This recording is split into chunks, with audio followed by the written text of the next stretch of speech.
Not yet? Okay. Maybe we can start just coming back to our breath for a moment, establishing peace and calm in our heart,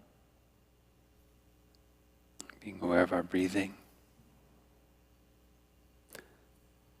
There's nowhere to go, nothing to do.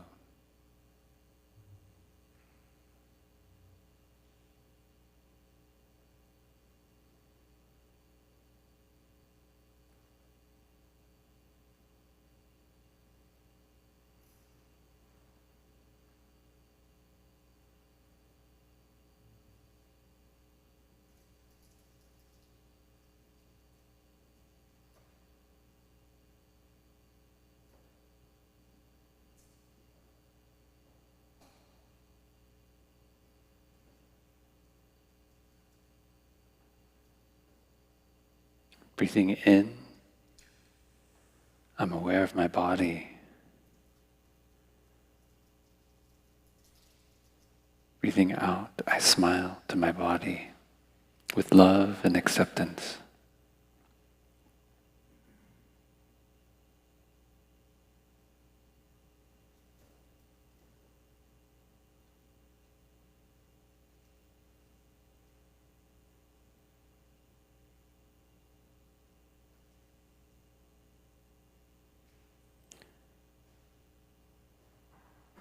Breathing in, I let go of all my worries and fears.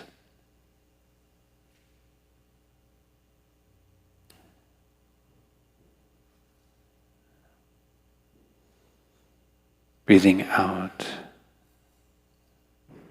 I feel at ease in the present moment.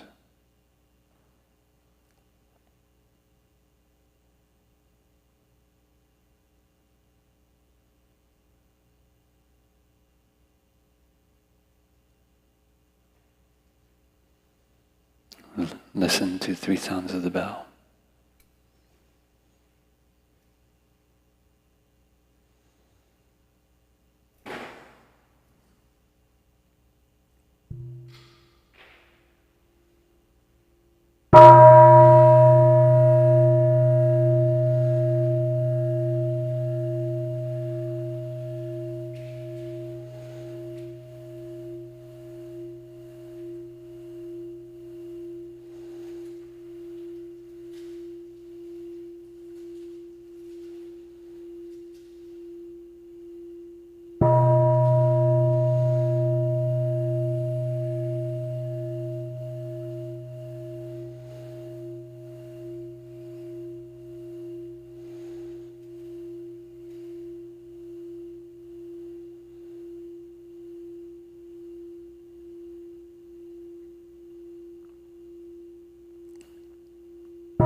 Dear respected Thai, dear friends, welcome to the 4th class of Collective Awakening, Thai's vision for mindfulness in public health.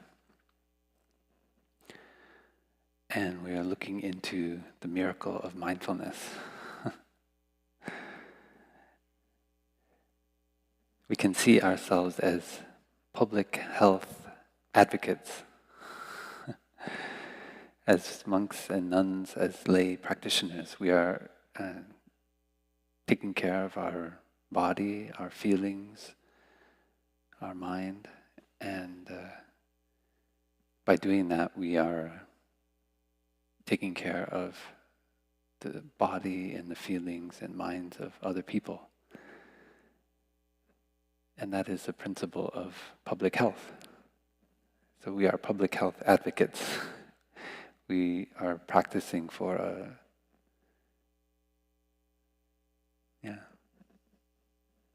happiness, collective happiness.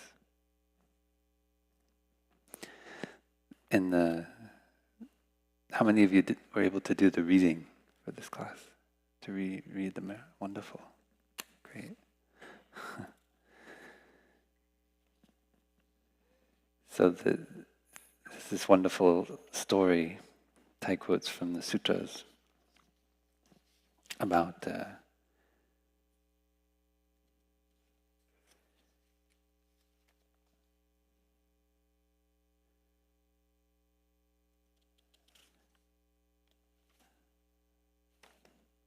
it's about a man and a little girl who perform, right, on a bamboo pole.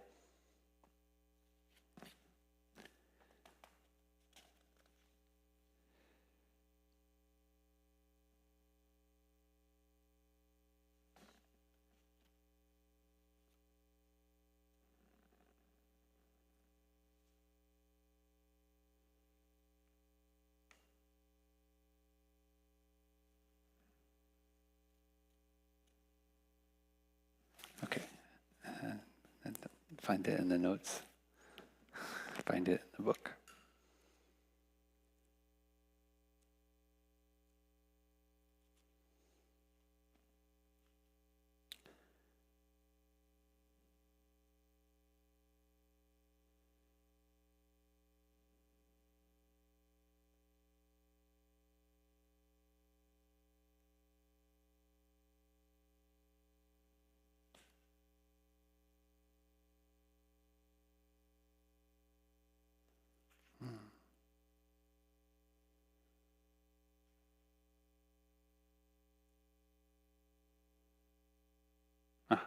Okay, here we go, page 63.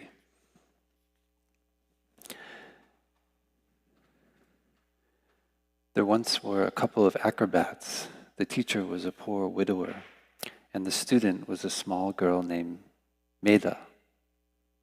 The two of them performed in the streets to earn enough to eat.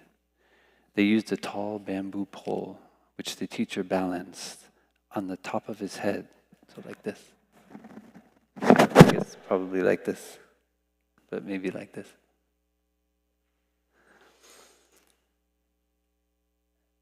Has anyone here ever done this? He balanced it on the top of his head while the little girl slowly climbed to the top. There she remained while the teacher continued to walk along the ground. Pretty impressive. Both of them had to devote all their attention to maintain perfect balance and to prevent any accident from occurring. One day, the teacher instructed the pupil, "Listen, Meda," because he knows he has advice for her.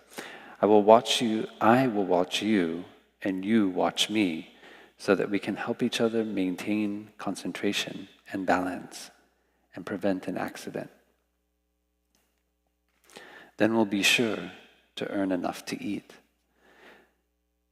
But the little girl was wise and answered, "Dear Master, I think it would be better for each of us to watch ourselves.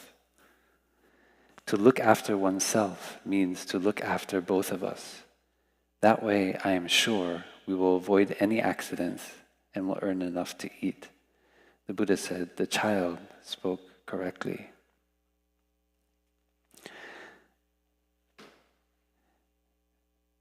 So that story is really what we're doing here, what we do in a practice center, what we do in our practice of mindfulness.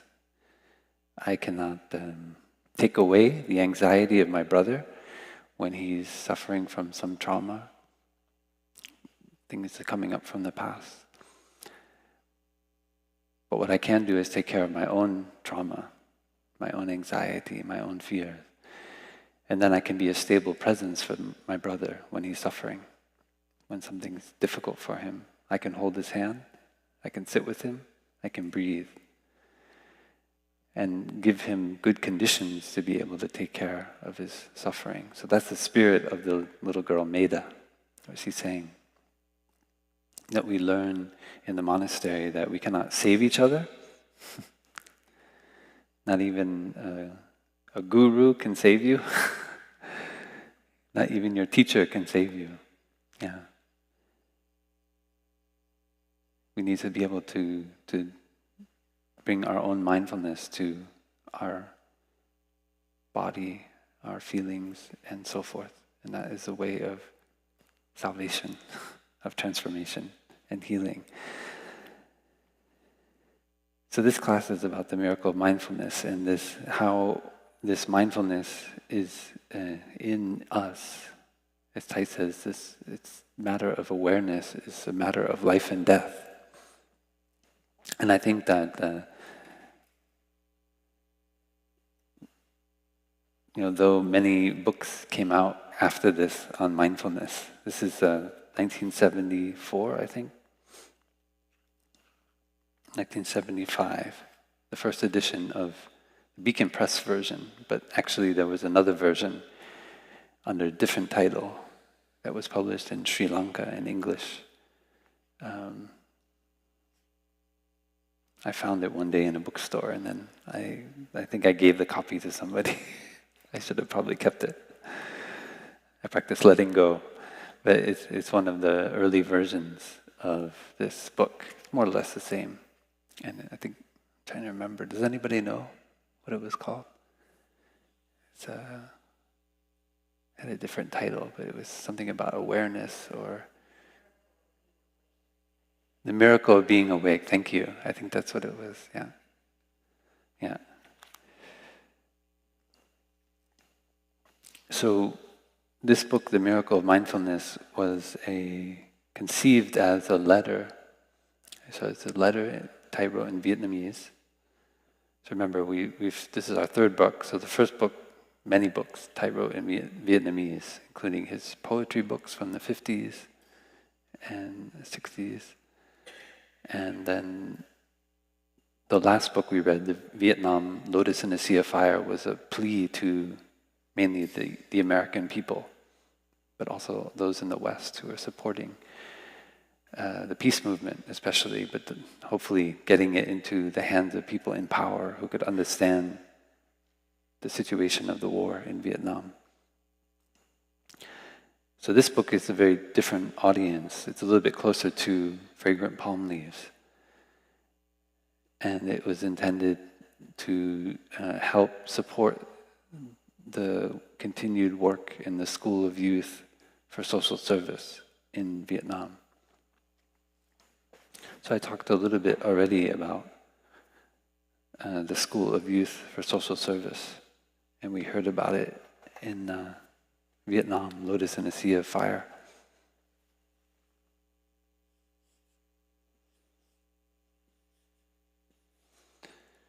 In the American press, they called it the Little Peace Corps.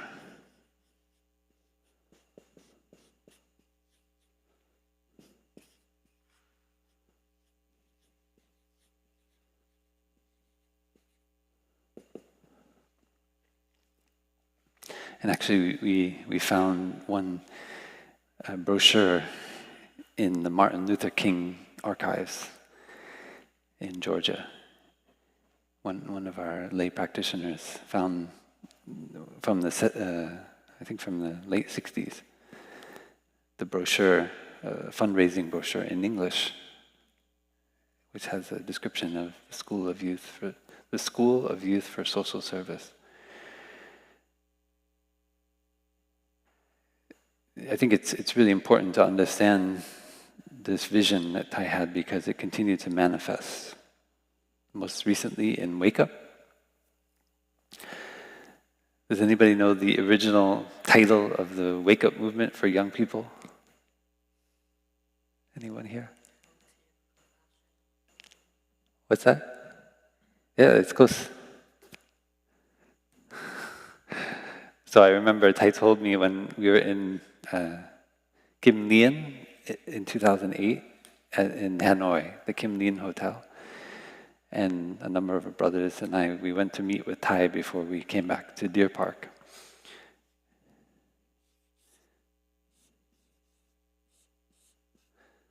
the YBHCS. Young Buddhists for a Healthy and Compassionate Society. So this was the original name of Wake Up. And I think we even bought like ybhcs.org or something like that at that time. Because we imagine that everyone's going to run to try to grab this domain name. YBHCS.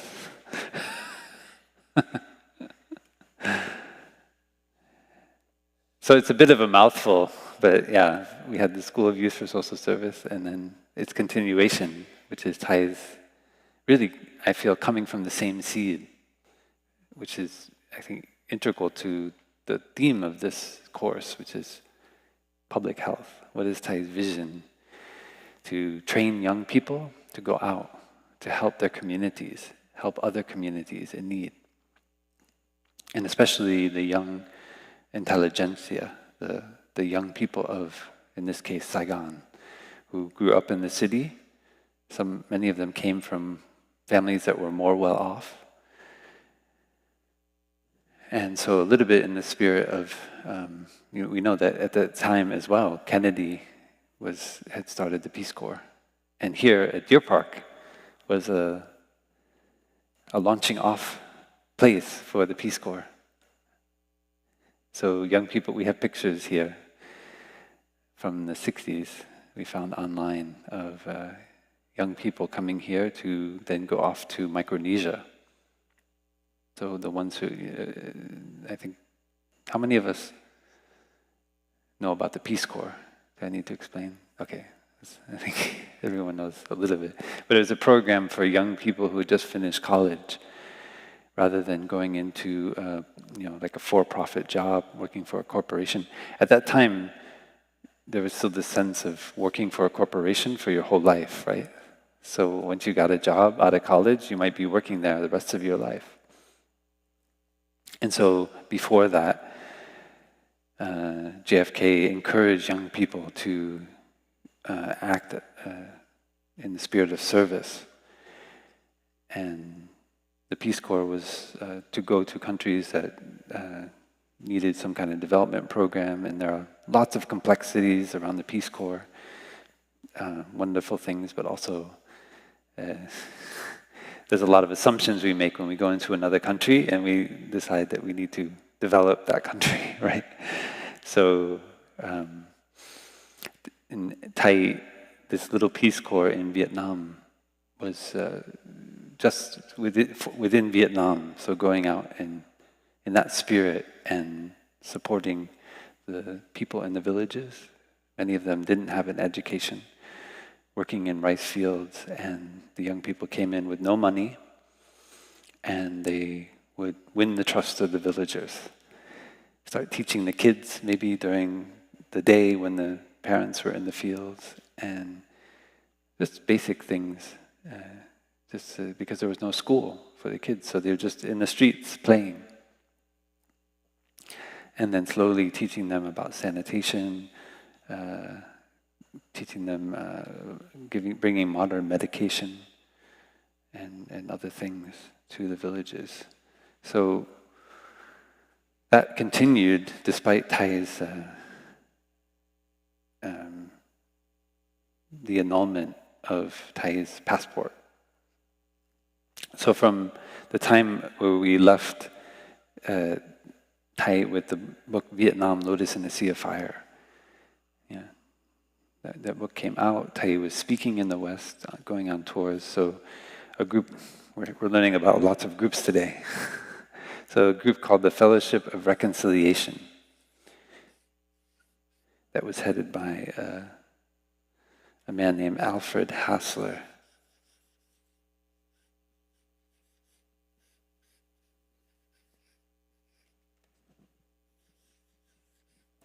Who was a pacifist during World War II, and he went to jail because he refused to serve in the military. And he joined with a number of others in Europe, a group that had come up to try to stop the descent into World War II by creating an organization that was international, dedicated to peace, to ending violence. And it's called the Fellowship of Reconciliation, and it continues today to operate. I remember very clearly the first wake-up tour we went on in spring of 2011, I think. And I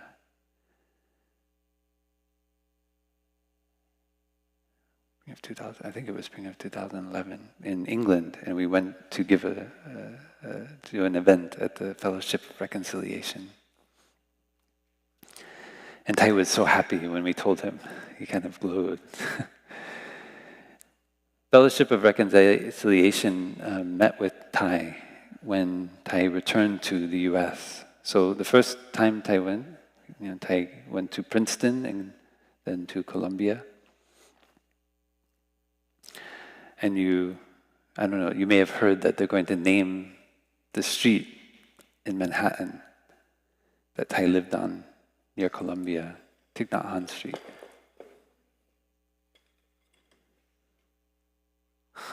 Yeah. I think we have a camera change moment. Okay. So when Thich returned to the U.S., then the Fellowship of Reconciliation, and Thich was this time invited by Cornell University, and the Fellowship of Reconciliation hosted Thich and started bringing Thich around to many different places, both in the U.S., Canada, as well as in Europe. And I'm hoping that we'll have one of the young graduate students at that time who invited Thich to come speak on the program. That's Dr. Walter Willett I talked about before. He's now at one of the most cited nutrition researchers in the world at the Harvard School of Public Health. And he actually met Thich in 1968 when he was a graduate student at Michigan, the University of Michigan, for his MD. So many people in the peace movement, they hosted Thich as Thich went around speaking against the war for the third way, the voice of the people of Vietnam. So, SYSS, this is Wake Up.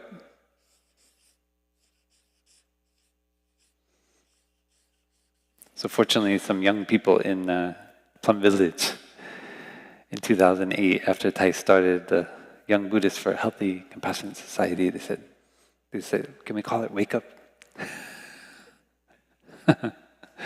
And then later, it was Wake Up, Young Buddhists for a Healthy and Compassionate Society. And then it became Young Buddhists and Non-Buddhists for a Healthy and Compassionate Society.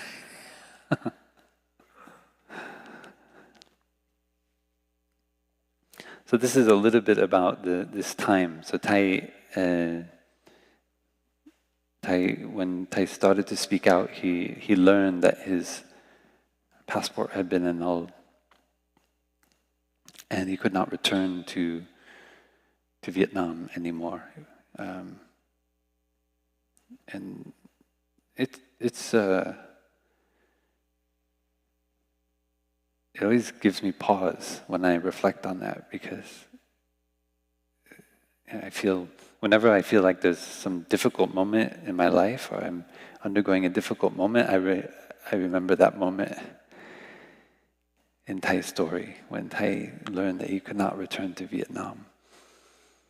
And I don't think, probably none of us have experienced anything like that, where we cannot go back to our home country. Like we cannot go home.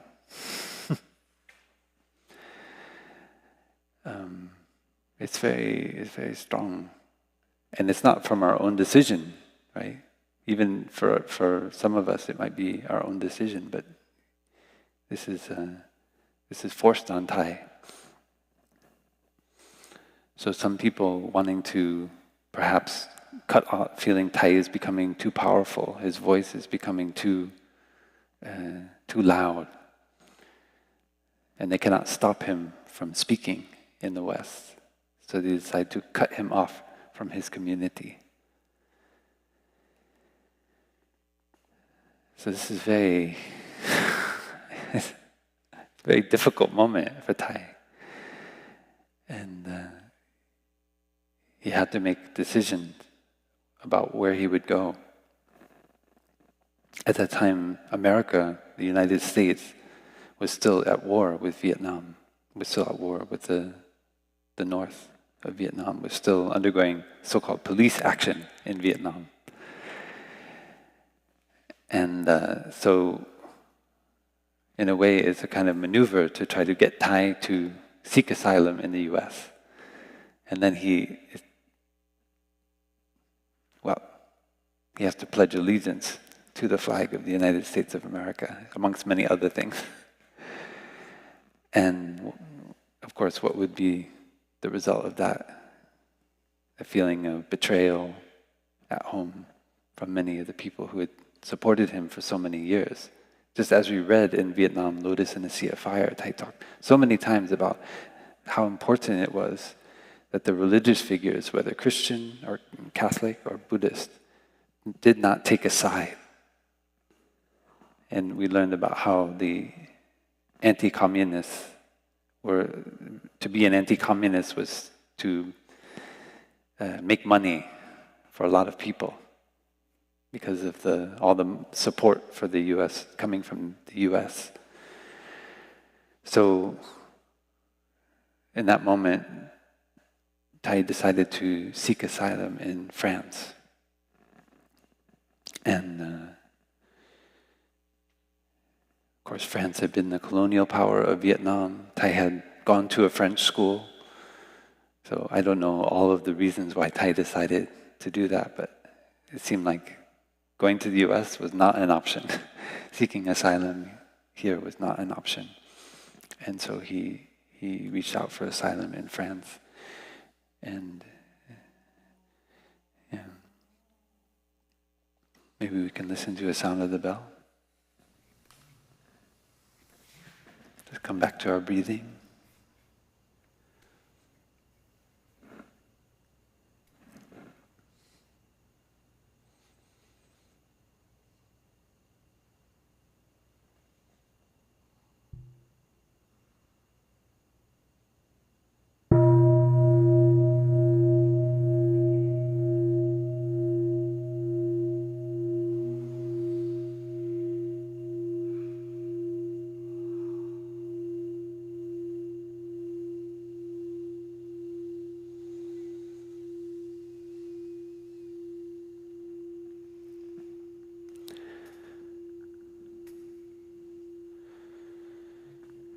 So maybe at this moment we're talking and reflecting on Thich not being able to go home to Vietnam. I'd like to read a few of the responses to the question from last week. What is freedom for you? How many of you wrote something down? Yeah. Good. If you want to join the online forum, just ask me about it. I can help you. For those of you who are physically here in Deer Park, because a lot of people have been writing. It's very nourishing. Vandana Malik wrote, "Freedom to me is freedom from one's limiting beliefs, freedom from fear, freedom from duality, freedom from wrong view. Freedom to me is being able to ask myself, are you sure, in each moment?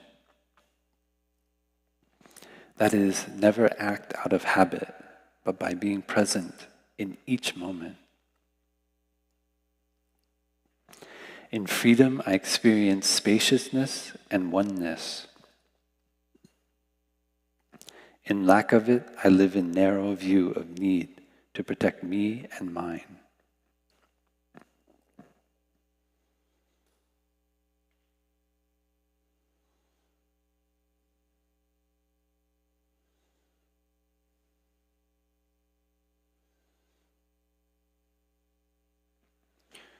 We had Jay Moffat as a doctor, my definition of freedom has changed over the years. And as a younger person, I equated freedom with pleasure, freedom from suffering, of free time, having free time. After completing 3 years of brutal work with trauma, freedom now means freedom from the constructs I created as a child that kept me alive, but which no longer serve. Thich discussed this in one of his Dhamma talks, specifically mentioning how I, as doctors, cater to the suffering of thousands of individuals without addressing or even knowing about, in my case, our own. Giving in this capacity for over 20 years left me barren, joyless, and without empathy, largely for myself. Freedom includes saying no, thank you, and yes, thank you. Trusting that I will not be killed. It includes the freedom I have to change my perception in the moment to one of trust and safety. Freedom means I am included in the healing energy I facilitate in others, rather than on the outside looking in. Freedom also now means I can detach and allow others to be where they are at, which makes me more accepting of differences. It's just a few of them. I hope you have time to read them all. It's so nourishing throughout the week to get everyday updates, people responding to these questions.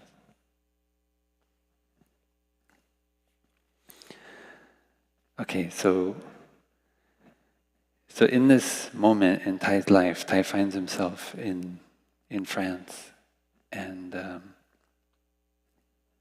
Sister Shan Kong, at that time Fung, continues the work in the School of Youth for Social Service, and along with one of the monks who was very active in that school as well. And so Thai, in writing the Miracle of Mindfulness, is, later Sister Shan Kong comes and they start the Buddhist Paris, Buddhist peace delegation for the Paris Accords in Paris, and in office, and many young peace workers come to support them in this process. So many of the young people, maybe through the Fellowship of Reconciliation, for example, we read in the back of the book the essay by Jim Forrest, or through other members of the peace movement or the Christian peace movement. They come and they support Thai and Fung doing this work in Paris. And one of them is a young woman named Mobi Ho, who is the translator of this book. So Thai, apparently she was 21, as Thai says in the book, when Thai brought her in and had her help translate this letter that had been sent out in Vietnamese and make this book. So it's quite a moment. In the West, we had access to Buddhist teachings, especially Zen, Japanese Zen, through the writings of D.T. Suzuki, Alan Watts, and many other writers for a number of years. And so there was a lot more interest in meditation, and in the 60s, and people were trying different kinds of lifestyles. So in the midst of all that lands this book in 1975, and we're still feeling the ripples today. I think sometimes Thai was called the grandfather of mindfulness. And it really kind of blows me away at how much is in this book, like how much wisdom just rereading it now. I mean, in addition to just the letter itself, all the exercises in mindfulness type proposes, the letter from Jim Forrest, the translation of the four establishments of mindfulness, the foundation of mindfulness. It's right in there. So you really have, in this book, everything you need for awakening. It's like a very light awakening manual. And so today I'd like to continue to just go through bits of the book which I feel are really important, especially from the point of view of public health. So this is not Wake Up yet, but School of Youth and Social Service, Fellowship of Reconciliation, the Buddhist Peace Delegation. This is the context, and Thai exiled from his country. And Martin Luther King, who was one of Thai's advocates in the West, was assassinated.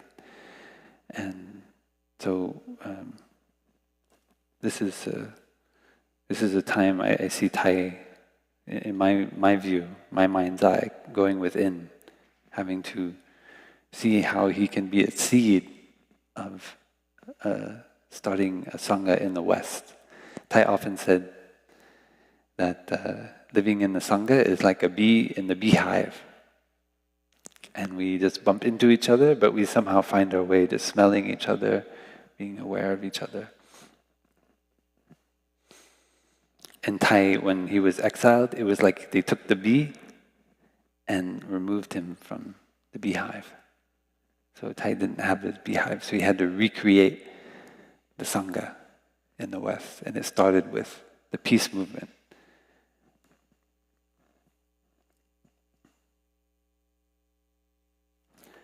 When you are walking along a path leading into a village, you can practice mindfulness. Walking along a dirt path surrounded by patches of green grass.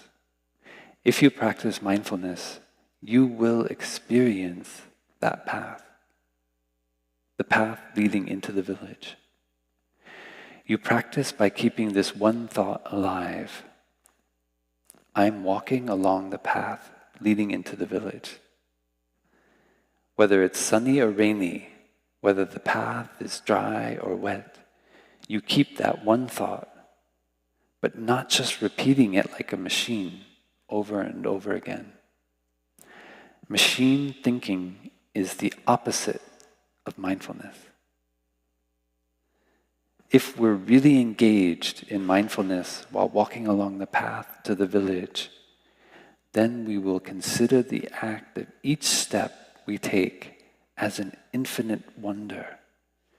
And a joy will open our hearts like a flower, enabling us to enter the world of reality. I feel like this passage, it's like sounding the revolutionary drum.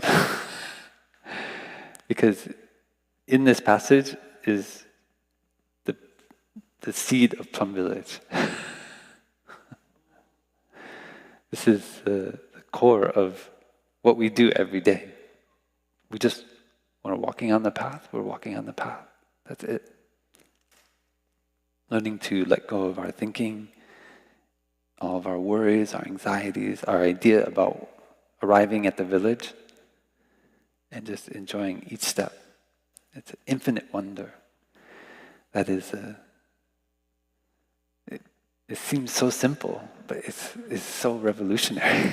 I mean, Thai is training the foot soldiers of a mindfulness movement, of a kind of army of peace advocates, public health advocates, and service, people living a life of service.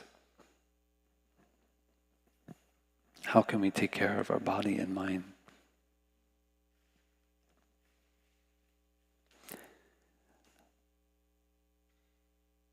But active, concerned people don't have time to spend leisurely walking along paths of green grass and sitting beneath trees. So Thai's responding. People say, I don't have time to just walk along the path. Yeah, I don't have time to do any of this. But Thich says, one must prepare projects, consult with the neighbors, try to this is the active concerned people. One must prepare projects, consult with the neighbors, try to resolve 1,000,000 difficulties. There is hard work to do. One must deal with every kind of hardship, every moment keeping one's attention focused on the work, alert, ready to handle the situation ably and intelligently. You might well ask, then how are we to practice mindfulness? My answer is, keep your attention focused on the work.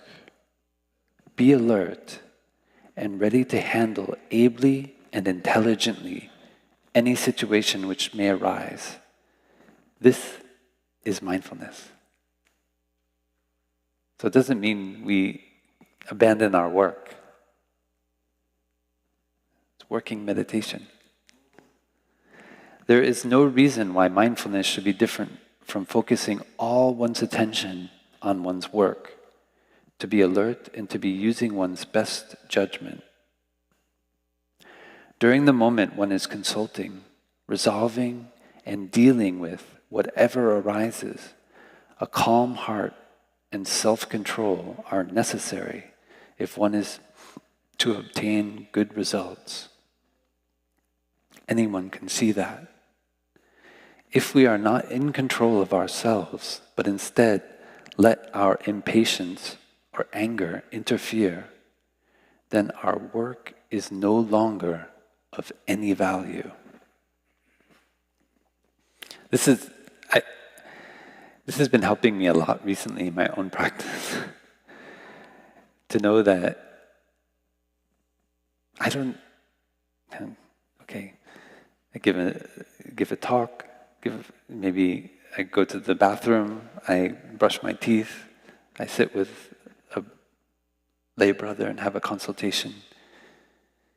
If there's no mindfulness, this doesn't have any meaning. I can do what you expect me to do. That's the kind of machine thinking. Just play the role that you expect Brother Phap to play, or any of us to play. But if there's no awareness, there's no presence in our body, in our feelings, in the moment, what's the use?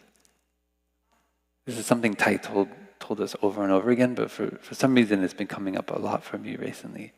And right away I see my steps become more mindful, my breath. I become more aware of the in and out breath. I slow down.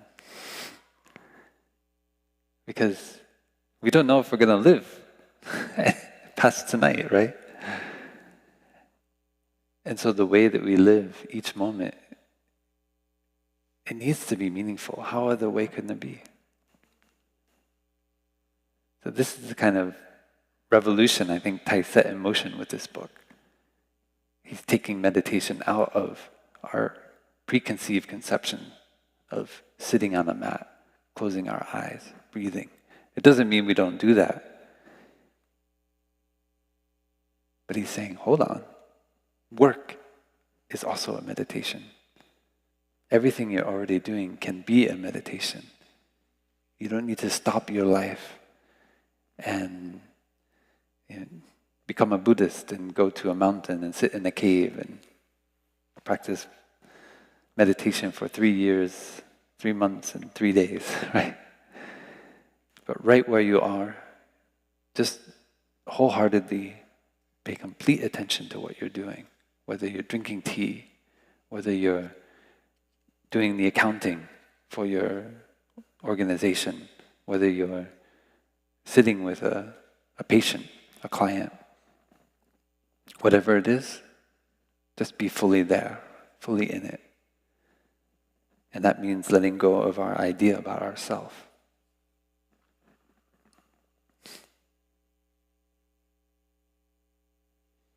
And where do we start? With the breath. Suppose there is a towering wall from the top of which one can see vast distances, but there is no apparent means to climb it, only a thin piece of thread hanging over the top and coming down both sides. A clever person will tie a thicker string onto one end of the thread, walk over to the other side of the wall, then pull on the thread, bringing the string to the other side. Then he will tie the end of the string to a strong rope and pull the rope over. When the rope has reached the bottom of one side and is secured on the other side, the wall can be easily scaled. Our breath is such a fragile piece of thread. It is like that fragile piece of thread. Once we know how to use it, it can become a wondrous tool to help us surmount situations which would otherwise seem hopeless. So we think, oh, it's so simple, the breath, just coming in and out all the time. I remember when we were in Bordeaux, and it seemed in 2014 that Thich would not live even through the night. And many of the brothers and sisters in Plum Village, we came after Thich had the massive stroke. And one of Thai's lungs, many people don't know this, but one of Thai's lungs completely collapsed. And I heard this story from Phap, the abbot of Upper Hamlet in Plum Village. He was there attending Thai, and he said, and he had to go to the ICU because they had to find some way, like if Thai cannot reinflate the lung, he's only using one lung. And Thai is in a coma. And Phap said, but I know Thai. Thai is a professional breather.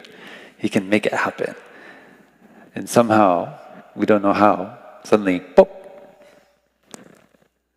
the lung inflated again. And Thai was able to breathe with both lungs. So, reading this passage, I think about that. You know, are we a professional breather?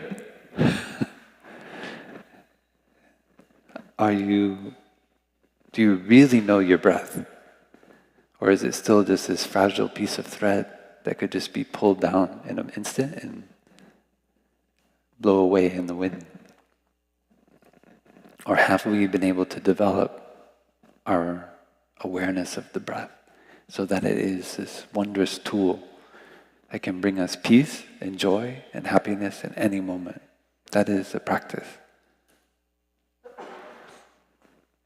Our breath is the bridge from our body to our mind, the element which reconciles our body and mind, and which makes possible oneness of body and mind. Breath is aligned to both body and mind, and it alone is the tool which can bring them both together, illuminating both and bringing both peace and calm.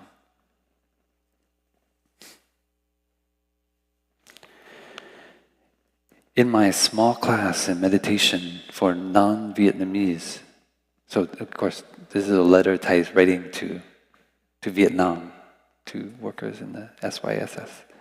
So Thai is saying, Westerners are interested in meditation too. Yeah. In my small class, there are many young people. I've told them that if each one can meditate an hour each day, that's good, but it's nowhere near enough. You've got to practice meditation when you walk, stand, lie down, sit, and work, while washing your hands, washing the dishes, sweeping the floor, drinking tea, talking to friends, or whatever you are doing. while washing the dishes, you might be thinking about the tea afterwards. And so just try to get them out of the way as quickly as possible in order to sit and drink tea.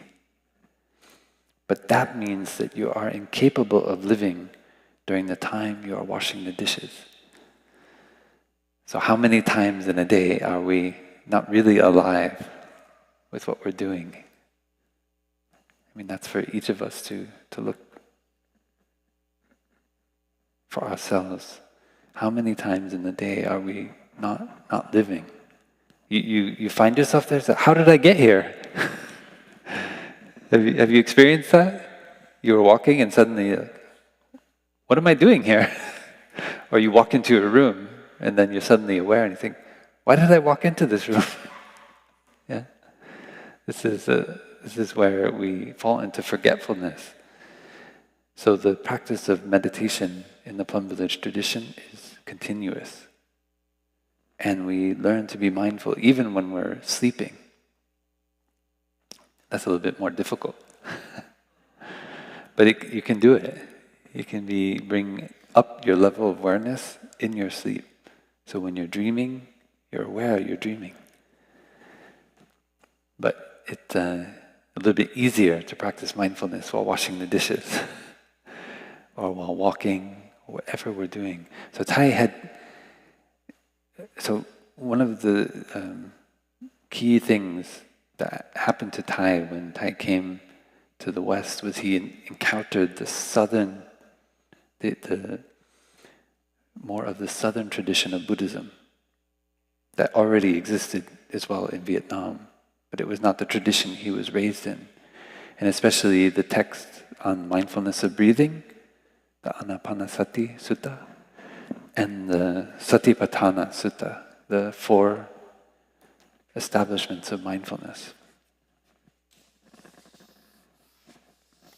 2 very important sutras.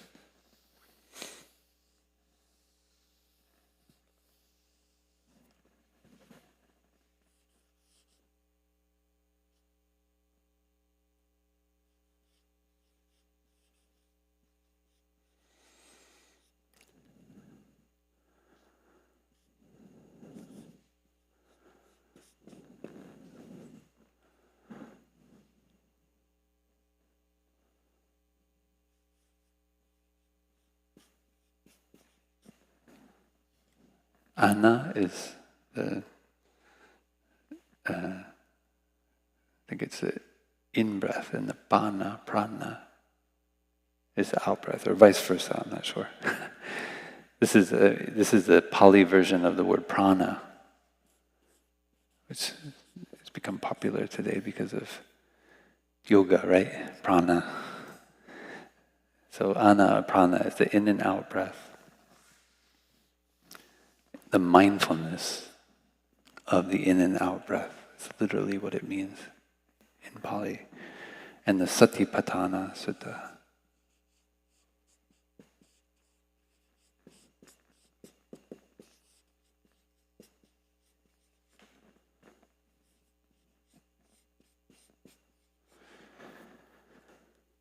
If you don't have time in your life to read any other sutras of the Buddha, please read these 2.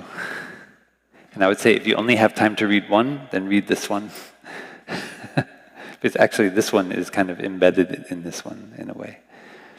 Not fully, but more or less. Satipatthana means the upatthana means like the stand that the camera is on. It's supporting, establishing, making stable the camera so it doesn't fall over. Upatthana means Tana is like in Sanskrit, sthana, it means to stand. Or it can mean like the location, because where we stand, that's our location. Sthana. It's actually related to it's Indo-European, to stand, the English sthana. And so upasthana means as like kind of standing something up, standing it so that it's stable. And sati So how do we establish mindfulness, sati, smriti? That's the topic of that sutta. And I often think of it as the manual for life that we never got when we were born. That's what it felt like to me when I discovered the sutta when I was about 24. I suddenly felt compelled. I needed to memorize every single sentence of this sutta. And I would actually practice a 45-minute session, and I would recite the entire sutra from memory while I was sitting. Now that's a little bit absurd, but that was, I think, the product of my suffering at that time. I felt so much benefit, like my body is glowing just by reciting the sutra. And of course, practicing it based on the exercises. It's a very concrete sutra of practice, starting with being aware of the body. So there are four, sometimes it's called the Chattari Satipatthana Sutta. It means the 4 establishments of mindfulness. Because there are 4 sections. The first is, who knows? Body, right? Okay. And then feelings. And then the mind.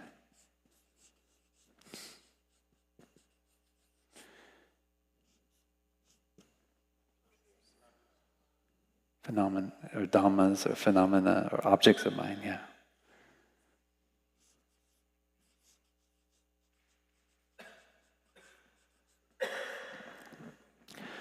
So it's a way of training ourselves to be aware of the body in the body itself. So not in a conception or thought of the body, but in the very experience of the body. Being mindful of the feelings in the feelings, being mindful of the mind in the mind. So we observe directly feelings, we observe directly the mind and phenomena. So every part of human experience is brought to the light of mindfulness. And we observe that, for example, things are impermanent. That this body is impermanent. We're born, we grow, we're shedding skin cells all the time. Our thoughts are changing, our emotions are changing, our physical form is changing. And that's always going on. And it was going on from before we were born. And it will continue to go on after we so-called die. Right? So this sutta is, kind of like the one you want to take with you onto a desert island, right? And you have nothing else. Because if you have the sutta, you can be happy and free.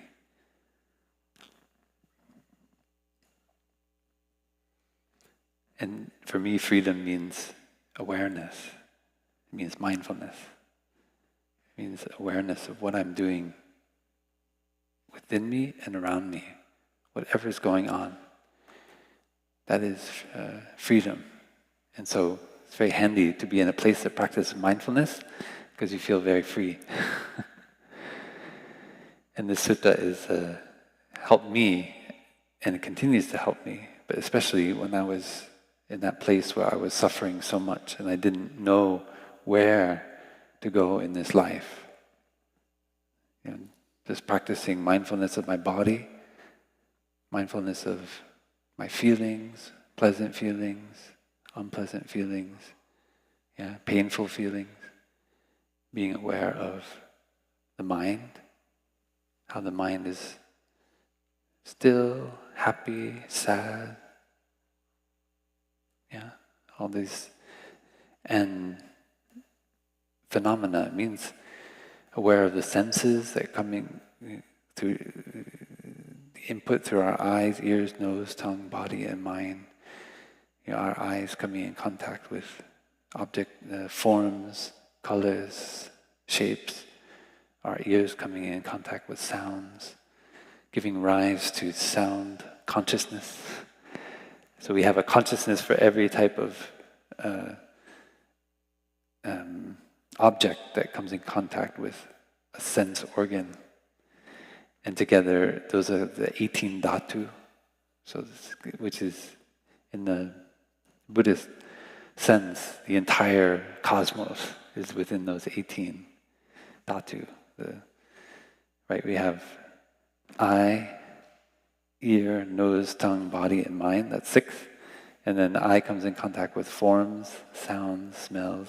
And so the eye in contact with forms, ear with sounds, and so forth. The nose with smells, tongue with taste, body with touch, and the mind with thoughts. And those each give rise to eye consciousness, ear consciousness, nose consciousness, and so forth.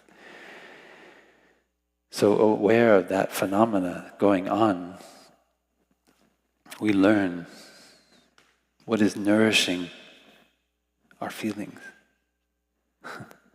So the mind attends to the phenomena we experience and recognizes that it nourishes our feelings.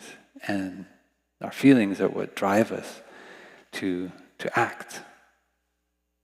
Although we consider ourselves to be quite rational, scientific people, modern people, and yet when you start to be mindful of your feelings, you recognize how your feelings are driving you throughout the day. Why you want to go do this and not go do that. Yeah, because you associate that with unpleasant feelings and this with pleasant feelings.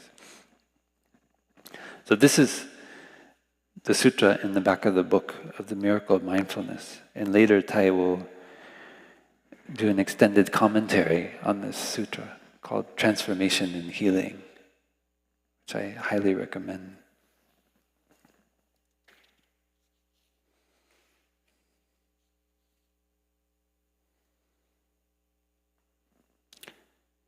Be mindful 24 hours a day, not just during the 1 hour you may allot for formal meditation or reading scripture or reciting prayers. Each act must be carried out in mindfulness. Each act is a rite, a ceremony. Raising your cup of tea to your mouth is a rite. Does the word rite seem too solemn? I use that word in order to jolt you into the realization of the life and death matter of awareness.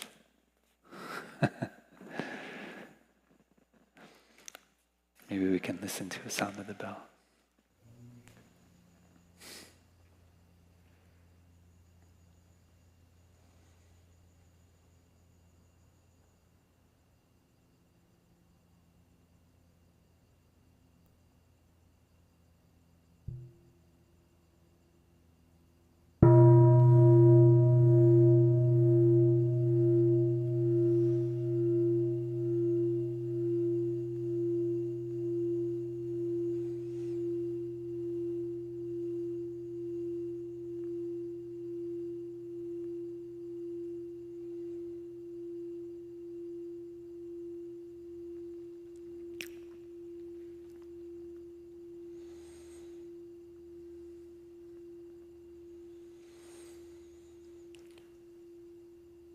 So the beauty of Thai's path is the integration of service and practice. Every worker in a peace or service community, no matter how urgent its work, has the right to such a day of mindfulness. For without it, we will lose ourselves quickly in a life full of worry and action, and our responses will become increasingly useless. So again, without mindfulness, it has no meaning, no value. Don't do any task in order to get it over with. Resolve to do each job in a relaxed way with all your attention. Enjoy and be one with your work. Without this, the day of mindfulness will be of no value at all. The feeling that any task is a nuisance will soon disappear if it is done in mindfulness. Take the example of the Zen masters. No matter what task or motion they undertake, they do it slowly and evenly, without reluctance. Drink your tea slowly and reverently, as if it is the axis on which the whole earth revolves, slowly, evenly, without rushing toward the future. Live the actual moment. Only this actual moment is life. Don't be attached to the future. Don't worry about the things you have to do. Don't think about getting up or taking off to do anything. Don't think about departing. Be a bud sitting quietly in the hedge. Be a smile, one part of wondrous existence. Stand here. There is no need to depart. This homeland is as beautiful as the homeland of our childhood. Do not harm it, please, and continue to sing. This is one of Thai's poems called Butterfly Over the Field of Golden Mustard Flowers. And it helps me to remember that when I'm not mindful, it's not always only that my actions have no value or are useless, but they can be harmful. They're saying, this homeland is beautiful, do not harm it. Be like the bud sitting quietly in the hedge. That bud is bringing about a revolution. And that's it seems like a contradiction in the path that Thai has set out. So we talk about a flower and you say, Thai, what is that flower? It's just sitting there. I want to make a revolution. And you tell me to be like the flower. So that's something for reflection. Maybe we can make that the writing prompt for next week. How do you do revolution as a flower sitting on a hedge? How do you make revolution as a flower?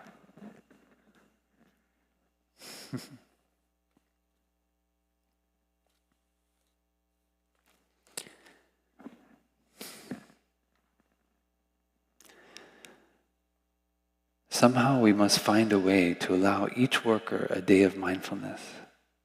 Such a day is crucial. Its effect on the other days of the week is immeasurable.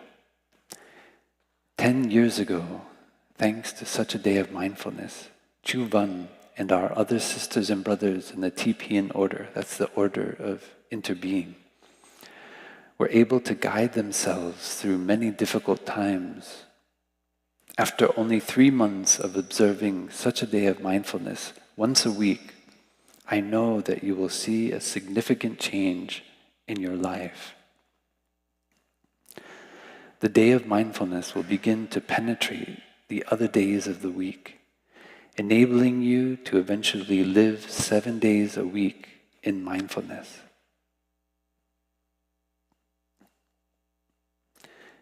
And so Thai gives a wonderful image for how to practice sitting meditation, like the pebble.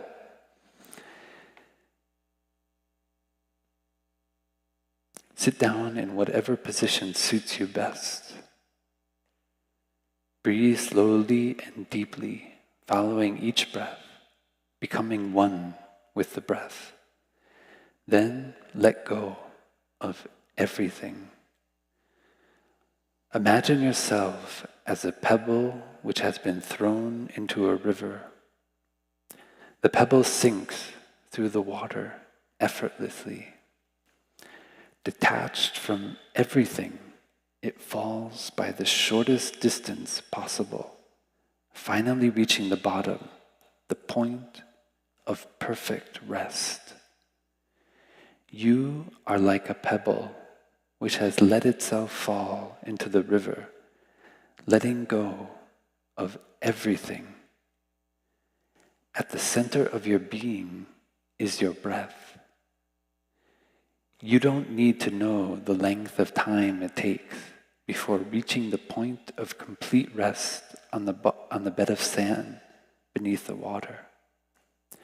When you feel yourself resting like a pebble which has reached the riverbed, that is the point when you begin to find your own rest. You are no longer pushed or pulled by anything. Maybe we can listen to a bell and just practice settling our mind like a pebble,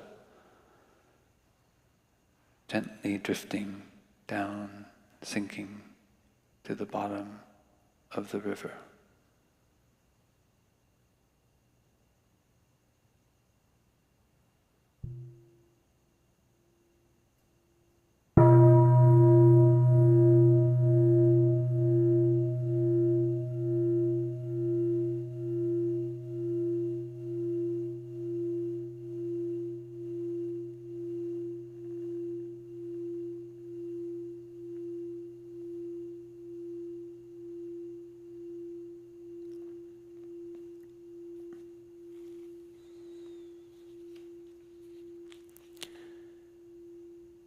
The essential thing is not to let any feeling or thought arise without recognizing it in mindfulness, like a palace guard who is aware of every face that passes through the front corridor. And Thaya goes into this image. When I mentioned the guard at the emperor's gate, perhaps you imagined a front corridor with two doors, one entrance and one exit, with your mind as the guard. Whatever feeling or thought enters, you are aware of its entrance, and when it leaves, you are aware of its exit.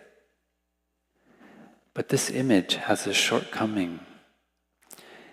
It suggests that those who enter and exit the corridor are different from the guard. In fact, our thoughts and feelings are us. They are a part of ourselves. There is a temptation to look upon them, or at least some of them, as an enemy force which is trying to disturb the concentration and understanding of your mind. But in fact, when we are angry, we ourselves are anger. We ourselves are anger. When we are happy, we ourselves are happiness. When we have certain thoughts, we are those thoughts. We are both the guard and the visitor at the same time. We are both the mind and the observer of the mind and phenomena. The mind and the observer. Therefore, chasing away or dwelling on any thought isn't the important thing. The important thing is to be aware of the thought. This observation is not an objectification of the mind. It does not establish distinction between subject and object. Mind does not grab onto mind. Mind does not push mind away. Mind can only observe itself. This observation isn't an observation of some object outside. and independent of the observer. This is deep Buddhist psychology in the form of very simple language. So you don't need to study Sanskrit and Buddhist philosophy. You just read the Miracle of Mindfulness. There's a wonderful passage. If you know the master Vasubandhu, he's a great Buddhist practitioner, teacher, writer. And it is considered one of the highest forms of study to master his teaching, especially on the 30 verses, on the manifestation only. It's called the Vijnapti Matra, the Trinsika Vijnapti Matrata in Sanskrit. And Thai, in the course of 2 pages, summarizes the whole of Buddhist psychology and the liberation that comes from overcoming our illusory views. So I feel I need to read it, if you allow me. According to an insight of our tradition, reality has 3 natures: imagination, interdependence, and the nature of ultimate perfection. One first considers interdependence. Because of forgetfulness and prejudice, we generally cloak reality with a veil of false views and opinions. This is seeing reality through imagination. Imagination is an illusion of reality which conceives of reality as an assembly of small pieces of separate entities and selves. In order to break through, the practitioner meditates on the nature of interdependence, or the interrelatedness of phenomena in the processes of creation and destruction. The consideration is a way of contemplation, not the basis of a philosophic doctrine. It's practice. If one clings merely to a system of concepts, one only becomes stuck. The meditation on interdependence is to help one penetrate reality in order to be one with it, not to become caught up in philosophical opinion or meditation methods. The raft is used to cross the river. It isn't to be carried around on your shoulders. The finger which points at the moon isn't the moon itself. Finally, one proceeds to the nature of ultimate perfection, reality freed from all false views produced by the imagination. Reality is reality. It transcends every concept. There is no concept which can adequately describe it, not even the concept of interdependence. So we have to let go of our concept of interbeing, interdependence. To assure that one doesn't become attached to a philosophical concept, the teaching speaks of the 3 non-natures. So you have the 3 natures and the 3 non-natures, to prevent the individual from being caught up in the doctrine of the 3 natures. The essence of Mahayana Buddhist teaching lies in this. When reality is perceived in its nature of ultimate perfection, the practitioner has reached a level of wisdom called non-discrimination mind, a wondrous communion in which there is no longer any distinction made between subject and object. This isn't some far-off, unattainable date. Any one of us, by persisting in practicing even a little, can at least taste of it. Sometimes we call that the taste of Zen. I have a pile of orphan applications for sponsorship on my desk. I translate a few each day. Before I begin to translate a sheet, I look into the eyes of the child in the photograph and look at the child's expression and features closely. I feel the deep link between myself and each child, which allows me to enter a special communion with them. While writing this to you, I see that during those moments and hours, the communion I have experienced while translating the simple lines in the applications has been a kind of non-discrimination mind. I no longer see an I who translates the sheets to help each child. I no longer see a child who received love and help. The child and I are one. No one pities. No one asks for help. No one helps. There is no task, no social work to be done, no compassion, no special wisdom.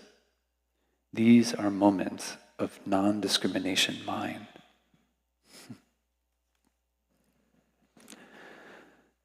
So that is 2 pages of the whole of Buddhist psychology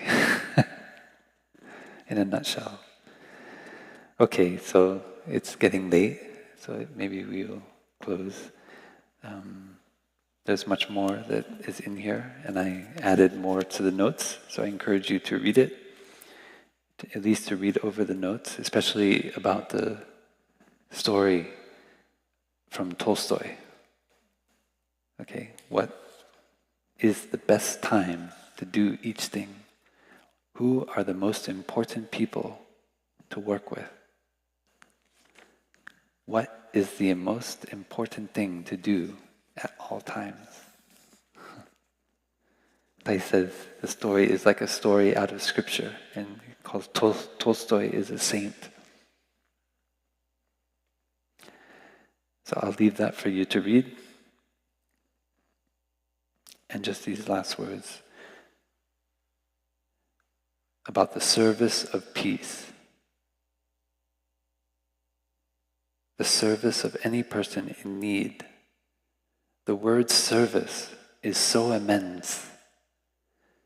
Let's return first to a more modest scale. Our families, our classmates, our friends, our own community.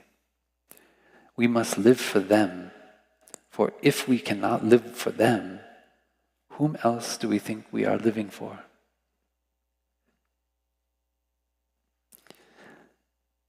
Thich says, I've written these pages for our friends to use. There are many people who have written about these things without having lived them, but I've only written down those things which I have lived and experienced myself. I hope you and your friends will find these things at least a little helpful along the path of our seeking, the path of our return. Okay, so thank you everyone for coming and for your continued study and practice. Next week we'll be looking into being peace. So we're jumping ahead about 10 years. Thich has started Plum Village, and this is a book edited by a man named Arnie Kotler, who helped start Parallax Press with Thich. And it's a lovely book. There's so many books I want to recommend. There's 2 ones that have come out recently, which I really wish you'll... I know there's so much reading in this class, but it's to really go into more detail about this time in Thai's life. I highly recommend this book. Jim Forrest passed away, who wrote this book, just about a week before Thich did, in this past January. And this book had just come out. And I don't know if he's written other books, but this is a fantastic book. This is one of my favorite books about Thai because it's a time in Thai's life when, like I shared in the Paris, and earlier when Alfred Hassler invited Thai to go around. So Jim was one charged with being Thai's attendant, of taking care of Thai. And, so Thai is, and this picture was taken by him of Thai, which is so lovely. Thai offering tea. So you can see Thai in his mid-40s. And yeah, there's just so many lovely stories in here, and it's really well written. It's so easy that you can read it in just a few hours. And this is also a very new one. Brothers in the Beloved Community. It's about the relationship between Thai and Martin Luther King. And it's written by a priest, Mark Andrus. And it's just a lovely bit of research and published by Parallax Press to understand more about the connection between Thai and Martin Luther King. And if you still have time, there's so many, because for me, I think for us, the monastics who grew up in Plum Village, the time before Plum Village, from when Thai was so active in Vietnam, and then up until the time when Thai starts Plum Village, is a time I didn't know very much about. And that's why I'm recommending so many books, because I love to read anything I can get my hands on about that time in Thai's life, because it was when Thai, as I said, was like the 1B, now recreating the Sangha, rebuilding the Sangha. And so this is another one from that time. It's a conversation with Daniel Berrigan, who is a peace activist and also a Christian. I think he was a Jesuit priest and poet. And it's just a lovely transcript of some late night conversations that they had in the early, I think, 70. This was published in 75. I think it takes place in 73, something like that. I'm not sure exactly the date. But it was in the early 70s. So it's just transcripts of conversation, two revolutionaries, spiritual, religious revolutionaries.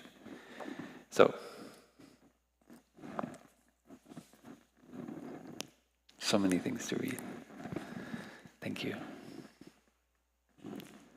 And please, if you, for those of us online as well as those of us here, if you can post what you wrote based on this week's question on the base camp, it'd be great. So how do you bring about revolution as a flower on a hedge? What does Thai mean?